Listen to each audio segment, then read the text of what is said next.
আসসালামু আলাইকুম। BD news প্লাসের আজকের সংবাদে স্বাগত সবাইকে। দেখে নেব আজকের প্রধান শিরোনামগুলো।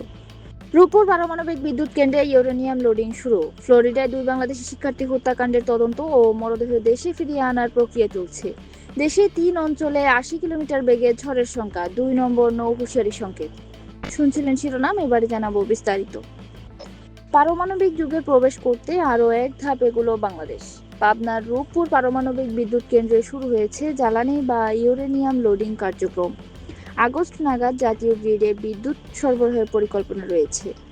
যুক্তরাষ্ট্রের ফ্লোরিডা অঙ্গরাজ্যের ইউনিভার্সিটি অফ সাউথ ফ্লোরিডায় অধ্যয়নরত 2 বাংলাদেশি শিক্ষার্থীকে হত্যার ঘটনায় তদন্ত শুরু হয়েছে। দোষীকে আইনের আওতায় আনা এবং মরদেহ দ্রুত দেশে পাঠাতে কাজ করছে সরকার। এদিকে দেশের 3 অঞ্চলে 80 কিলোমিটার বেগে ঝড়ের সংখ্যা প্রকাশ করেছে আবহাওয়া অফিস। নদী বন্দরগুলোকে 2 নম্বর নৌ হুঁশিয়ারি সংকেত দেখাতে বলা হয়েছে। এতক্ষণ সাথে থাকার জন্য ধন্যবাদ সবাইকে। পরবর্তী সংবাদ দেখার আমন্ত্রণ রইল।